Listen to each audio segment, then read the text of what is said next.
All right, let's get right into it. Today, we have one critical mission to master the brand new depreciation engine in SAP S/4HANA Finance. Look, if you're involved in a migration, this is the kind of intelligence you just can't afford to miss. So, let's dive in. Here's our mission briefing for today. We're going to cover what this new engine is all about, then walk through how to switch it on, and just as important, prove that it's on. After that, we'll tackle troubleshooting any weird calculation differences, go over the new way to run periodic depreciation, and finally, wrap it all up by closing out the fiscal year. Let's get to it. So, first up, the new depreciation engine. And you might be asking, why does this matter so much? Well, because this isn't just some minor update. It's a fundamental shift in how S/4HANA thinks about and handles asset accounting.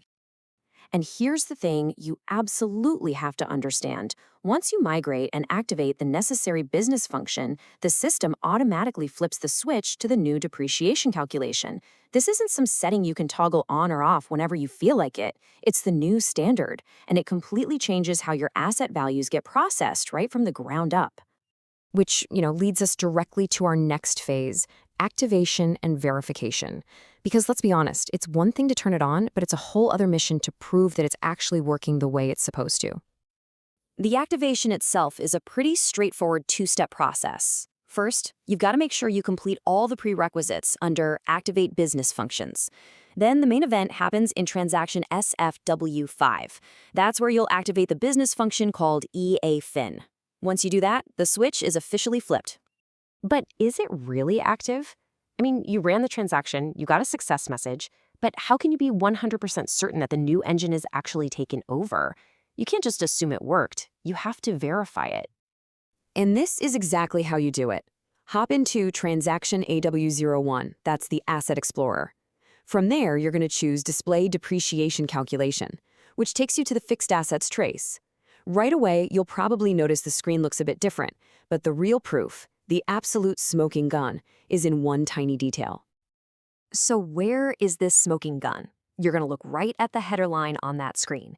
If you see the phrase period interval procedure, that's it. That's your definitive confirmation. The new depreciation calculation is active and running. Mission accomplished on that front. Okay, so the engine is active, you've confirmed it, but what happens when you start looking at the numbers and they don't quite line up with what you were expecting? Well, that brings us right to our next mission phase, troubleshooting. Your main diagnostic kit has two key tools. First is AW01, the standard asset explorer, which shows you the values from the new calculation. But SAP gave us a special one, AW01_AFAR. It's designed specifically to show you what the old calculation would have been. This is awesome because it lets you do a direct side-by-side comparison. So you run both transactions, you pull up the numbers, and they don't match. The immediate question is, is this a problem? What does that difference actually mean? Well, the key here is the size of the difference. The magic threshold you're looking for is this. Is the difference less than one single unit of your currency? Less than $1, less than €1? You get the idea. So here's the rule of thumb. If that difference is less than 1, it's almost certainly just a tiny rounding difference because of the new calculation method. It's nothing to lose sleep over. But if it's larger than 1, that's your signal to dive back into the fixed assets trace and figure out what's really going on. All right, now that we know how to turn it on and check the numbers, let's talk about the new monthly routine. How do you actually run your periodic depreciation now? Your go-to tool for this has changed. From now on, you'll be using Transaction SA38 and running a specific program, FAA_depreciation_post. This is the new official way to post all your depreciation and interest to the general ledger. And please, please follow this best practice. Always, and I mean always, run it in test run mode first. This is your safety net. It lets you check for any errors without actually posting a single thing. Once you've confirmed everything looks perfect, then you uncheck that little test run box and execute it for real. This simple habit will save you so many headaches. Now, just as important as knowing what to do is knowing what not to do anymore. That old report, RAPPB 2000, it's obsolete. Forget it even exists. It is no longer necessary, and it's not even supported. With the new engine, GL updates happen in real time, so that old step is completely a thing of the past.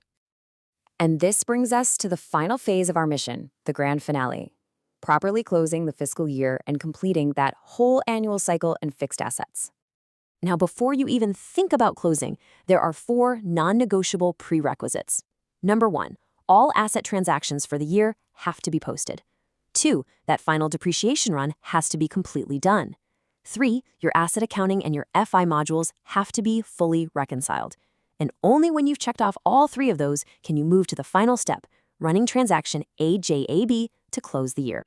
Now, here's a super important point. Don't confuse the year-end closing with the fiscal year change. They are 2 different things. The change, which carries balances forward into the new year, can be done manually anytime you want with Transaction AJRW. But it can also happen automatically if, say, someone posts a transaction in the new year before you've run it. They're related, for sure, but they are very distinct processes. So let's do a quick mission debrief. Here are the absolute key takeaways. Activation is automatic once you light up eFins in SFW5. You verify it's working in AW01 by looking for that magic phrase, period interval procedure. When things look weird, your diagnostic tools are AW01 and AW01_AFAR. Your new best friend for depreciation runs is SA38. And finally, never forget, year-end closing with AJAB and the fiscal year change with AJRW are separate but equally critical steps. And there you have it. You now have the complete mission plan for mastering the new depreciation engine.